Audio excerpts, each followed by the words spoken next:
it is. That it is over here on Oxide LE. We're in the bottom left-hand corner map, spotting all the way in the bottom left-hand corner. The blue Protoss player coming out from the land of Mexico. He is the builder of fleet beacons. Going to be representing a bit of a newer team. Let me just double check it. Infernales Esports. That's what it's called. He is Pacomike.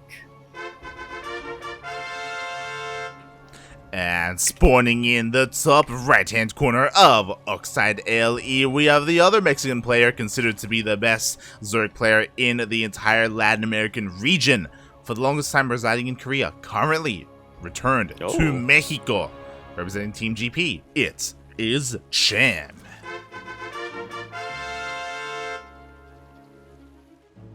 And I like that you mentioned me being able to catch the tail end of a couple of Sentimiento Latinos, because there was a brief period of time, 2020, I want to say, from around, I don't know, spring to the end of fall, probably, where it was literally just Cham versus Pacomike every finals. Yes. That wasn't necessarily for Sentimiento, that was for Battle of the Americas. True, yeah. Pacomike, alongside a few key other players, it was Pacomike and Eggs were the two notable ones. I guess the other would be Special, that one time he showed up.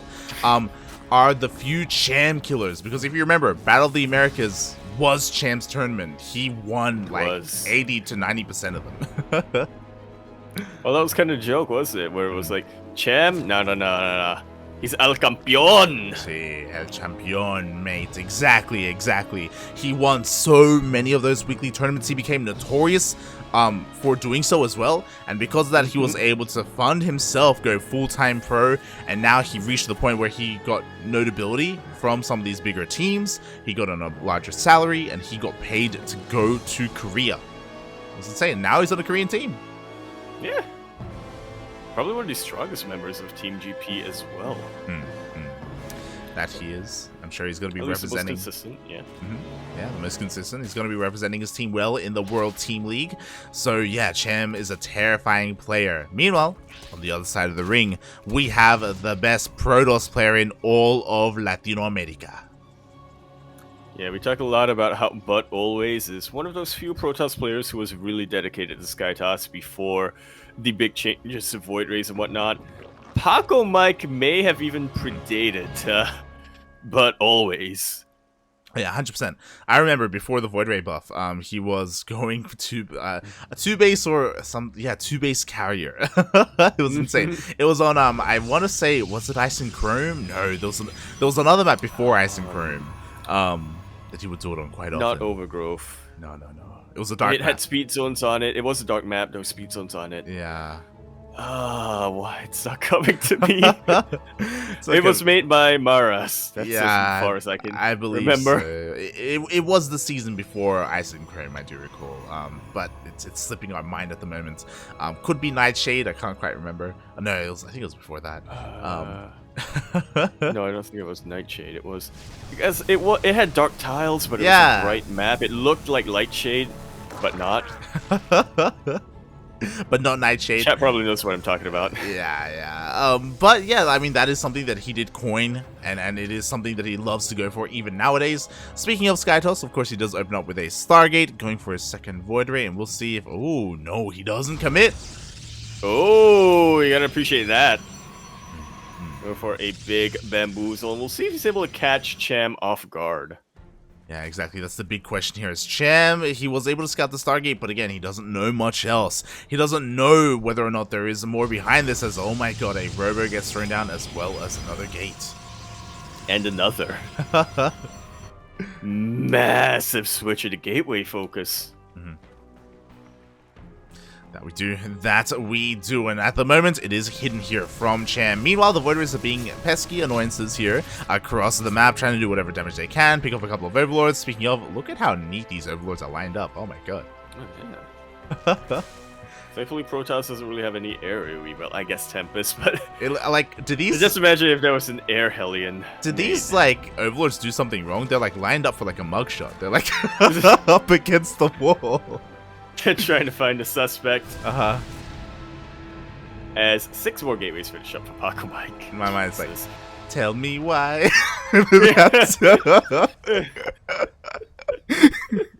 Shout out to Brooklyn 99.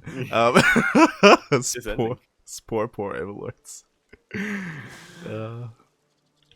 Speaking of being charged for an offense, Charge is finishing up here for Pacomike. Wants to go for a massive all-in from here. I'm not sure if we necessarily want to call it an all-in. He is getting a couple more probes. Yeah, he's still producing a lot of probes. Mate, this is 8-gate charge, mate. This is terrifying right now as Pacomike is zooming across the map. The Void Rays are doing whatever they can. Thankfully, there was a Spore here in the main base, so there's nothing they can really get done. They do get pushed away. Fourth is a little bit exposed, so we'll see if the Void Rays can get something done there. Meanwhile, there we go. Massive warping of Zealots. We even have a couple of sentries. Pacomike wants to get into the main and wall it off main.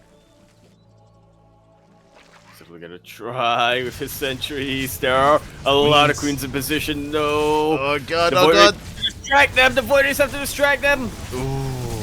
And he's forced to. Oh my god, he cancels the warp and the warp prism goes down. Things have just gone from bad to worse here for Pacomike. A couple of Zealots do make it to third base. They're chipping away at the mineral line, but that really shouldn't be too much for Cham to handle from here on out. Mate, there was so much potential. Cham was in a really rough, precarious situation, especially if we saw another warping of Zealots. We saw how much these Zealots did. Imagine if there was 3 times that amount, because that's what we should have had. Unfortunately, Pacomike, he was overeager with his Warpism. I'm also surprised that the Warpism went for the main base when he saw with his Void Rays, because of the Void Rays, all the queens were in the main. Overeager is probably the best way to describe that. It almost felt like one of those situations where you see the queens there, but you're like, but what if I could just sneak the Warpism in, right? As unlikely as it is. If I'm able to actually get this, like, I don't know, maybe I could distract the queens, right? Yeah, it almost Apparently looked not. like... For me, not. it almost looked like Pacomike was maybe on a little bit of autopilot. He's like, look, this is what I usually do. I usually attack my Zealots on the left and go with my War Prism on the right. Oh, there are queens there. Whatever, I'll just do it anyway. Oh, there are queens there. It's like, oh god, it just didn't work out for him. Meanwhile, we do have another War Prism, was remade, but at the same time, Roach is hitting the third base, and there's only one shield battery to defend. Only one shield battery and nothing to overcharge, honestly. That Void Ray is very much out of position. It's not like the Void Ray is going to take any damage from these Ravagers either. Cham more than willing to reciprocate damage that Pacomike dealt earlier. Exactly. Meanwhile, 26 probes, man! 26! And he cancels the warping! Cancels the warping! Like taking out that pylon! Jesus Christ. Meanwhile, the Zealots, sure, they dealt some damage, and this would have been great in a vacuum, but not when you lose your entire third base. Pretty much. Pacomike was already harassing to equalize, and now he's on the harass to, I don't even know if he can equalize from here, to buy himself a few more minutes in this game. Yeah, exactly. Like, Pacomike, if you look at his resources, why were there only 3 Zealots warped in? Because that's all he has the money for. Like, he just didn't have enough for an extra warp in. Despite this fourth base being low, it doesn't go down. He's, oh my god, I can't believe this Nexus is alive. Jesus Christ. Not for much longer, man. The Nexus being, yeah, I was gonna say the Nexus being alive gives Pacomike a little bit of hope, but now that it's taken out, can't imagine he has too much of that left. He is still gonna try. He knows that the anti-air situation isn't great for Cham, so maybe the Void Rays can get something done. Yeah, maybe they can. I mean, these roaches, they will be cleaned up, but they killed all the transferring workers, they killed their third base. Pacomike is in a very rough position here. There is a Warp Prism in the main, sure, but again, like, Pacomike just doesn't have the resources to warp in. It's just not gonna happen, mate. Shaking my head so hard, Paco. Yeah, what I will say is that the build, the opener, was looking solid. Oh, so very solid. It's the execution where he faltered. Voiders come in. Yo, they can get the hatchery. They can get the hatchery. There we go. He gets the hatchery. Beautiful. Or does he? He does. Oh, Viper? Just as a Viper pops Viper, out. Poppy, please. There we go. That Viper just wanted to live, man. Did want to leave, mate. It did want to live, but Pacomike was there to deny that from happening. The Void Rays are getting a surprising amount of damage, by the way. Where's the anti-air? I just realized there's only 3 queens. There's only 3 queens, there's no Hydrogen, there's no Spire, no nothing. Parasitic Bomb and Spore Crawlers are going to be the anti-air. Potentially Corrosive Biles. The Hive is going to go down. I can't believe what I'm watching right now. The Hive is going to go down to 4 Void Rays. It is going to go down. Meanwhile, on the other side of the map, ooh, we have some sentries, we have some force fields. Pacomike is kind of holding, but the cyber core is getting picked off. Meanwhile, the hive goes down. We do have a power bomb. Split, puppy, split. And we do see the splits. Once he had a parabomb, he has to split right into that spore call. The hive does go down. Recall is used, but 2 of these Void Rays should go down. Oh, okay, at least 1 of them. Oh, 2 of them as they recall. No, just 1. No, 2. Wait. It was Hydra then did finish up, and Cham is getting his Hydralisk. That he is. And even though Cham is on 2 bases right now, like, this is such a messy game, by the way, just because of the lack of anti-air. Like, Void Ray somehow, some way brought this back for Pacomike. Again, imagine how close this would have been if the beginning, if he didn't lose the Warp Prism so early. Cham is only up 9 workers. Yeah. He is. He's only up 9 workers, but he does have the tech. He does have Vipers, and Parasitic Bombs are insane. Alongside that, we do have a couple of Hydras. Not a lot, though, so I don't think there's enough to really fight this. Maybe with the Queens there is. And Spores. Definitely is. Pacomike looks at autopilot once again. He was moving some of these Void Rays, but he is able to pull back right in the nick of time. Roaches once again trying to go for that 3rd base. That they do. The Void Rays are hot. Parabomb? They're hot on their heels. They're right behind them. We do see a Parabomb here. Are we going to see some splits? And we do just barely have those splits from Pacomike, forcing all the Roaches back. At the same time, another. Oh no! The Warp Prism goes down. No. Thanks to the Spore and the Hydralisk. Now there's nothing keeping Cham's Hydras on his own side of the map. He's going all the way to finally end it with Pacomike. Yeah, we'll see if he can here, as there are plenty of Void Rays. Unfortunately, 0 shield batteries. Oh my god. No shield batteries, no overcharge, mate. No Ravagers either, so yeah, a lot of these Roaches are just dancing around the mosh pit. Oh god. Sitting ducks. Mate, all the Hydras get picked off. With that, the Void Rays will just barely hold on. Look how much HP, 2 HP on this Void Ray. And Pacomike holds. I'm in awe. Right now, I'm in shock. Mate. Have I fallen asleep at my desk? Am I just dreaming right now? Mate, this is the power of the Void Ray, mate. The power of the Void Ray. Oh no, the Phoenixes. Oh god. Do get picked off. A lot of them get picked off. Jeez, and that is going to be enough. Pacomike calls GG. Cham takes game number 1. But a lot more difficult.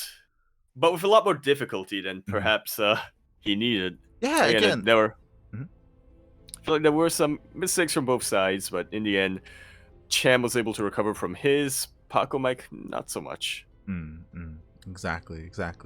I do think that, again, the game was still relatively close. Like, it was one of those things where Pacomike was getting dirty and things were not looking pretty, but he just dragged Cham down with him. He just, like, hey, we're both gonna end up in here in this mud pit, and again, like, just because of how close that was, like, oh god, Pacomike, the opener was great. It was beautiful. It was looking good. It was unscouted for such a long time. It was going to catch Cham off guard. It did, but yeah, that failed execution, unfortunately, and now we are going into game number 2. Hopefully, Pacomike can tighten things up here so we can go to the ace match. Yeah. Definitely be nice to see.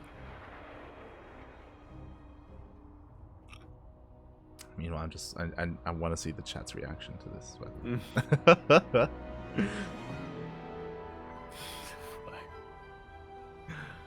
It's... Oh god. Meanwhile, shout out to Finantok in the chat. Finantok, he is the biggest Pacomike fan. He's always there alongside us, cheering for him as best he can. And that's why, like, that's the problem with Latin America, is that we love all these players. We love them all. We want them all to do well, and it's heartbreaking to see someone like Cham and someone like Pacomike go up against each other where someone has to get knocked out, you know? Yeah. Well, I guess the silver lining is they don't get knocked out, they get knocked down. There will be another chance for one of these players to go up against either Eric or Kelliser in that elimination match. Yeah, it sounds like we did just get updated, and Kelliser is up 1-0 against Pacomike. I'm sorry, against Eric. It feels a little bit bad, man, but hopefully the series can continue on. And kind of selfishly, I'm hoping that their series goes on much longer than ours, just because I do want to cheer for Eric a little bit. Yeah. But we have a series on our hands, continuing our best of 3, our final series of the evening light. We're in the top right-hand corner map, spawning all the way in the top right-hand corner of Jagannatha LE. The blue Protoss player coming out from the land of Mexico. He is, of course, going to be representing his new team, a very recent team, Infernales Esports. He is Pacomike. Spawning in the bottom left-hand corner of Jagannatha LE, we have the other Mexican player, the red Zerg player representing Team GP. It is Cham.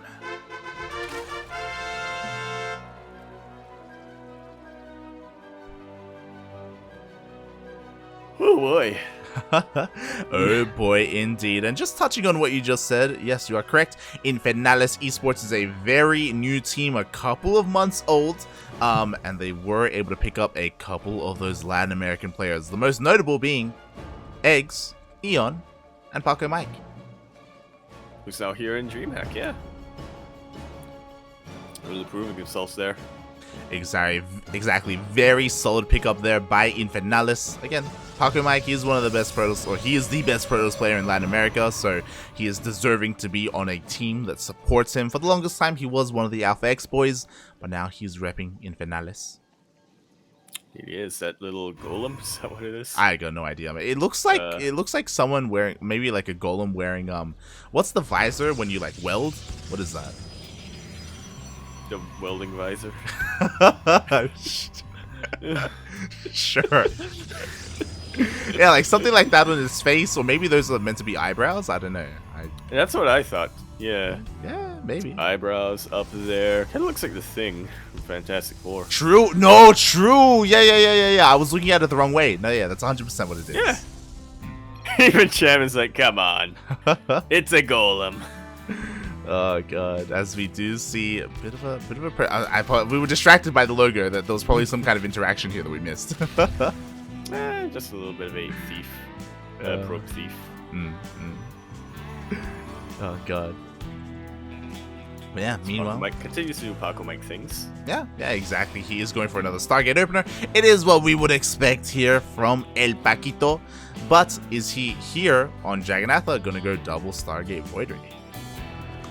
You have to wonder how dedicated he wants to be with this. I mean, it is Jagannatha, so it's something that we would expect. But because it's what we expect, you know, there is a reason for Pacomike to go into a Twilight Council again.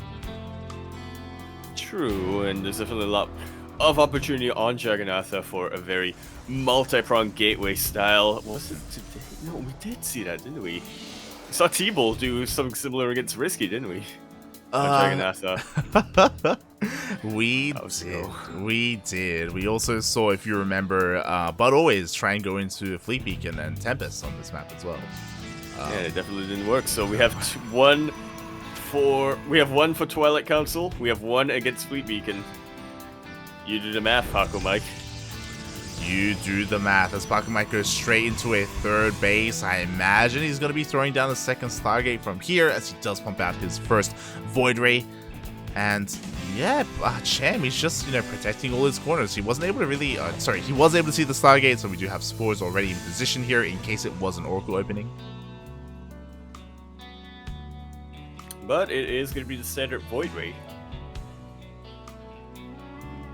Yep, there it is. There's the second. There we go. Fleet Beacon, perhaps, after this.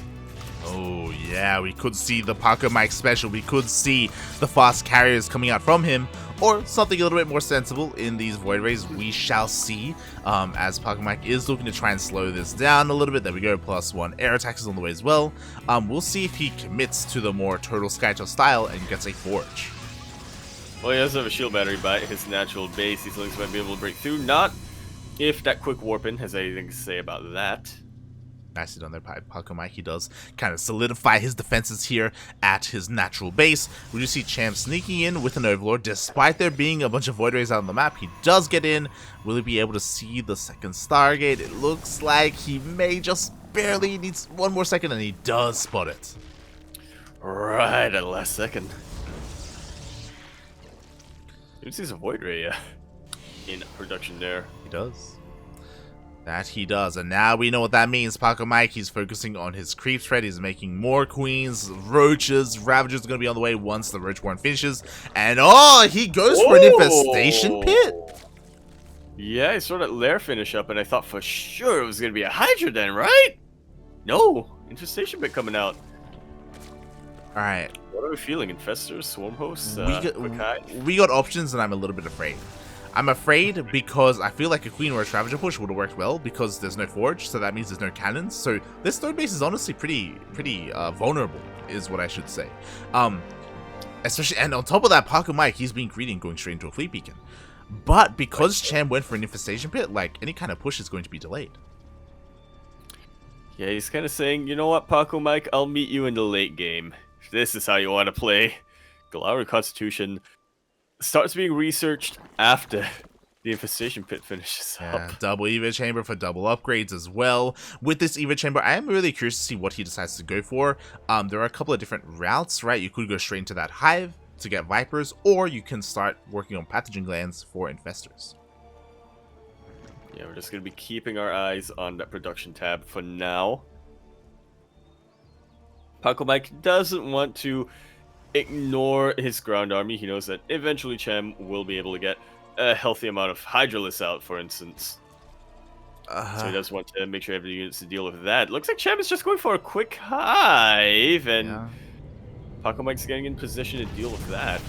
Yeah, this is a little bit worrisome. There we go. The Void Rays do dip in, but we have plenty of spores in position, plenty of queens here at the fourth base as well, so the Void Rays don't get any damage done currently. Meanwhile, that Forge is finally done. It was a little bit late, a little bit delayed from Pacomike, but he is fully walling off here at the third base. We're getting a fourth on the way. Mate, you wanted the game to end early for Eric and Kellezer. It's not happening, mate. Yeah, we are getting into our late game. Cham is starting to explode into tech. Baneliness being thrown down. Spire on top of that. Carapace and Melee is being taken, so I have a feeling that Cham would just be going straight into an Ultra Cavern. He could be, and I'm a little bit worried if he does so, by the way. I think I recall him doing this against Trigger. No, yeah, it's coming back to me. Cham versus Trigger, as, he loses the third base, it gets sniped, and because of Flux Base, man, he's gonna get another! You're gonna cancel that, Cham, you can't save it! He cancels it, thankfully.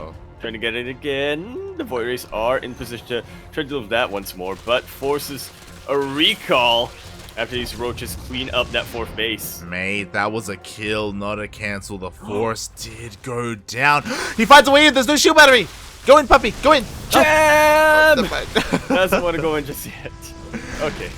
Doesn't go in. Did expose some vulnerabilities there though, but he does back off in the end. There we go. Vipers. 4 Vipers are on the way. So something that I was about to get into is that we were able to cast. We've casted so much of Trigger versus Cham over the past month. Maybe like 3, 4, 5 best ofs. And something that we saw a lot of is that Cham taking up too hard, because we have seen him go Infestation Pit, Hive, Ultra Cavern, Double Spire, Broodlord, and he just dies because he's being a little bit too greedy. It's caught mid transition, yeah. Exactly. Well, that doesn't seem like that's the case here. It feels like he has learned from his previous series, his previous encounters with Trigger, and he's taking things a little bit slower here. Yeah, still being a little bit more greedy, and if you're gonna use that scale, you know, he waited until his high finished up before getting a ton of his tech, but he is making sure that he's active on the map. He is making sure that, you know, Pacomike isn't gonna have an easy time going across and catching him mid-transition. Yeah, he's also not gonna have an easy time getting a fourth up, because every single time he tries, like, there are lings or roaches there ready to meet him. And this is specifically what I was talking about. Like, I feel like this is too soon. Greater Spires on the way. I mean, we don't even have any Corruptors, and Broodlords are not what you should be thinking about. There's not much of a ground army here. You need to deal with these Void Rays that are in your face here and now, so I am still worried for Cham. Sometimes I feel like he thinks too far ahead. Like, he does have a lot of queens, to be fair, but, mate, hatchery goes down. That's the power of Flux Veins. Queens could not get in position fast enough. Forced to retake that hatchery. I mean, he already has the extractor space, well, right? Yeah, again, like, this is where Cham, like, he believes in his queens, when these Corruptors could have been made earlier, and the value of Corruptors and Hydras, whether you go for one or the other, are that they are faster, and they are a little bit quicker to respond to these Flux Vein Void Rays, and you try and deny and stop things like this from happening. Bases being sniped. Plus, you can chase him down. Like, Cham, mate, look at the bank that he's had. He's got a massive bank, but he refuses to spend it. Again, just working on his upgrades. Pathogen glands on the way for Hydras, for Vipers and Infestors and Corruptors and Broodlords. To be fair, once he gets there, and once he's able to get the composition that he wants, it's going to be a terrifying one. If Broodlords are immediately getting morphed, and as you were saying, there really isn't a ground army for Pacomike. He's got a couple of High Templar with plenty of energy for storms, but that's about the extent of the ground army for Paco. Yeah, it's one of those things where, like, sure, there's storm energy, but, like, there's no Hydras to storm. Like, there's barely any Corruptors to storm. Like, storm isn't really going to play much of a factor here. But we shall see, as there are a lot of spores being produced. Nice yoink. One of the Void Rays does get picked off. Nicely done. While Storm may not come into play too much, Feedbacks definitely will. Cham is about to finish up Pathogen Glands as a couple of Infestors pop out. Also needs to be very worried about his, or very careful with his Vipers too. Doesn't want to get them too far ahead, you know. There's that little bit of a dance, isn't there? Whether the Vipers will yoink the Templar first, or the Templar will feedback the Vipers first. Oh yeah, a bit of a dance there, but what stops that dance in his track will be the Broodlords, so there is an opportunity there for Pacomike. He is still lacking in the anti-air though, because there are, let's just look at it. We have 6 Corruptors. Okay, thank God, we have 12 now. I was like, mate, we need some Corruptors here, otherwise the Void Rays is just gonna roll over everything. But yeah, like, Cham has a lot of finesse with his army. There's a lot to control here. There's a lot going on. It's very complex. Hopefully he can bring it all together. Fingers crossed.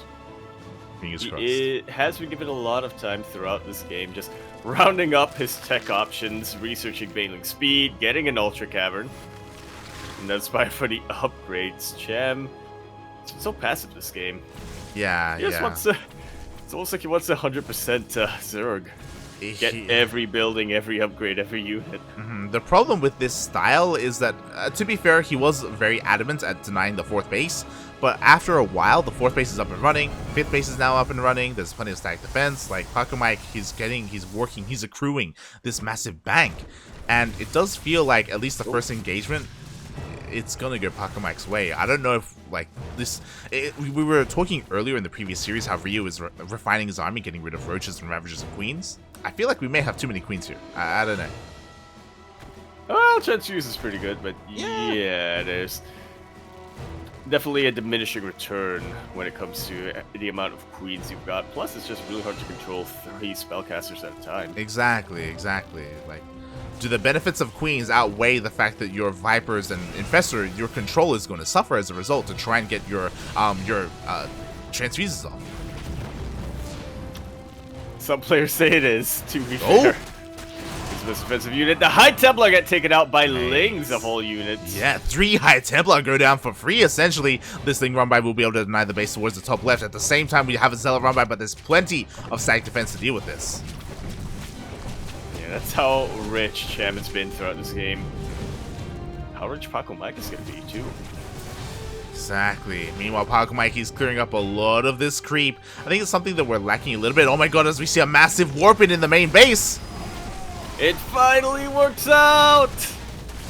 Warpism will be taken out, but yeah, very massive warp-in of Zealots. Unfortunately, don't really find much damage here. Yeah, they get a couple of drones and that's about it. I mean, they do cause Cham to react, and his Corruptors and Vipers are actually very out of position. But something that Cham does have is nice defensive positions here with his main army, with all these spores. You could argue that he's lacking in the spore count, but I think he realizes that as well. We have more spores on the way, but they're only in certain key locations. There are other locations which are a lot more vulnerable. There are. He's definitely hoping that Pacomike doesn't realize that. Oh boy, oh now, boy. We talk about training some army to refine your army, right? Getting rid of roaches, the queens, and whatnot. Counterpoint, what about trading your drones for static defense? And then getting more supply for even more army. Yeah, we should see that as well, to be fair. We should see that at some point. I do think that when it comes to what Pacomike has, he could probably do with some more Archons. That's something that he's lacking. It's Yeah, it hard. doesn't have a lot of splash damage. Yeah. These Archons are, interestingly enough, being used to harass here for Pacomike. Huh. Power triple Archons, I suppose. Yeah, I suppose. Meanwhile, Pacomike then again doing a very diligent job at denying this base over and over and over again. He's always consistently here. The creep spread has, despite all the queens, the creep spread is really lacking here. Definitely is. But the Spore Crawlers are in position at least. The army trying to make its way forward. There are plenty of High Templar underneath that mothership, full on energy. Exactly, they're waiting for the opportunity to strike here. Meanwhile, they have to be careful because, again, even though they were invisible, there are plenty of spores here. There's plenty of overseers as well. Like, one wrong move and the broodlords can just take them out. Yeah, a little bit of a game of chicken in it. Exactly. Meanwhile, we have a we saw those Archon run-bys earlier. Now we have Ultra run-bys. Huh. Not quite enough. Oh my god, the Vipers! No, the Vipers, no! Puppy, please! Super exposed right now. A couple of parasitic bombs do get thrown down, and the Corruptors are looking to clean up. A lot of the Void Rays are starting to get dealt with. But they are not the unit that Cham really has to worry about right now. The Carriers are still very much in play. The, I almost said Adepts, Archons and Zealots are still multi-pronging it up. Oh god, that they are. Meanwhile, we do see a bit of a yoink on the mothership, but we're gonna see a minus 400, another yoink, but the mothership doesn't go down yet. Oh. The Time Warp kept it alive for so long, but it did eventually have to go down. Still plenty of characters here. Not quite critical mass, but considering the anti-air of Cham, may as well be. Pretty much. The Queens, we needed you. The Queens were not there. That is the main anti-air army here of Cham, and even then, like, I don't know if I like Queens versus Carriers too much, man. Confused, mate. True. That's all you need. Bungles a bunch of interceptors, slows them down a ton. Still plenty of Vipers with energy to yoke some of these carriers. You can't recall a fungal unit. Unfortunately, one carrier will be left behind. No. And with that, the carrier goes down, and this is where we can now be a little bit critical of Pacomike, because Pacomike, he lost a decent chunk of army there. Okay, now he has an opportunity to remax and get a better army. What does he do? He makes 7 carriers at a time. May as well. He's going literally mass carrier, mate. Literally mass carrier. Basically a mono battle, except he has a mothership on the way. Shaking my head, like, you know, he has the opportunity to go into Tempest, and Tempest outrange everything, so they can be a siege unit to slowly chip away at any Viper that gets too close, or the stack defense as well, right? He could go into Void Rays to help support his army and focus on the Queens. He can go into Archons, again, to zone out the Corruptors, and to also tank a lot of damage from those Broodlords. It's a lot there. Hey, his answer is carriers, man. It is what he does best, to be fair. It is. You gotta respect him for that. Hope he respects the Zerg army enough, though, to make sure he doesn't lose his carriers unnecessarily. Trading out his probes, that's what we're talking about. Get rid of worker supply to get more army supply. Oh, God. Exactly, and so we'll see how this goes here. Again, there's plenty of yoink potential here for Cham to just dive on these carriers. 11 workers go down, but again, he didn't want those. Ooh, Jesus. Neat little pick off here. Just one of the carriers. And another. Lots of storms to zone out the Corruptors. Fortunately, it looks like a lot of them got thrown down in the same location, which isn't back that way. Unfortunately, Storm doesn't stack, so that was a bit of a panic move by Pacomike. We still haven't seen any critical feedbacks on the Vipers. The carriers try to push in, but they do get pushed away by the spores and the Corruptors. Oracle will get taken out. No more reveals for Pacomike. None whatsoever. Meanwhile, the Ultra Run-By comes in once again. I think the Mothership was in the middle of trying to go for a bit of a recall move across the map, but it is forced to stay back, try and defend this base. And there we go. We do see the recall. The entire Protoss army moves back. Should be enough to take out what Cham has here, potentially. A couple of Corruptors get taken out. The Vipers are super exposed. The Void Rays will be dealt with at the very least. But what about the Carriers? Well, Yoinks are pretty good. Yoinks are good, but you know what? These Vipers are out of energy, mate. They used a lot of them to take down that Mothership. The Mothership may have died, but it did serve its purpose. Now the Carriers move on forward. How do you deal with them? The Queens are coming in, but they're Queens. That's apparently how. They're Queens. The Corruptors start to go down. I feel like Cham definitely didn't respect the army, the Sky Toss of Pacomike here. Again, it's like paying the ultimate price. Maybe I'm wrong. Maybe you could fanata me in the chat, but I was never sold on all these Queens, man. It felt like dead supply, and they're all going I'll tell you down. what, like, the Queens are all going down, but Cham is making 26 Corruptors. Let's go. 26 Corruptors are more than enough to clean all of this up, Pacomike. You gotta be careful. You're about to be surrounded.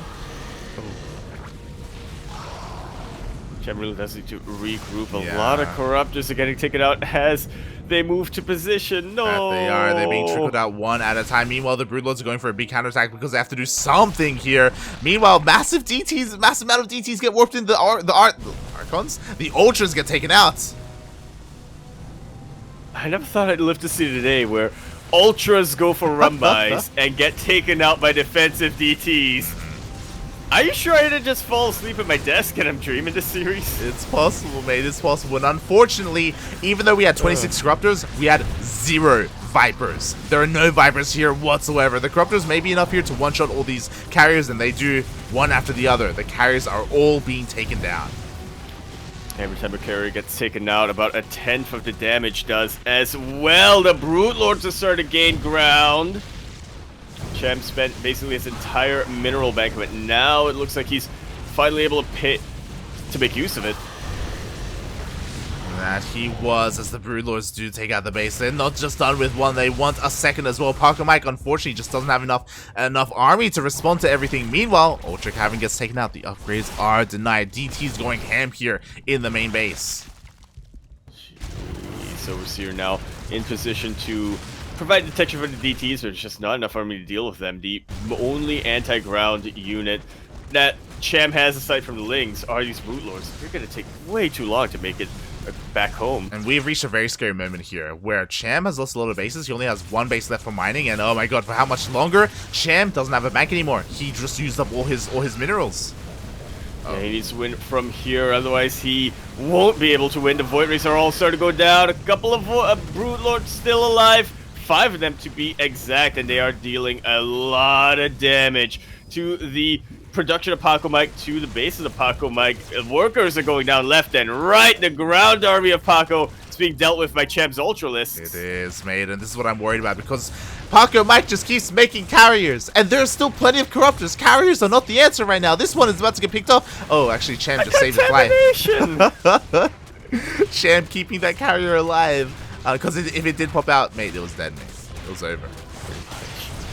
Had a soft spot for that one particular carrier. The Ultras are wreaking havoc in the ground. Pacomike concedes. GG. Cham takes that series 2-0. But it's a lot closer than I think anybody may have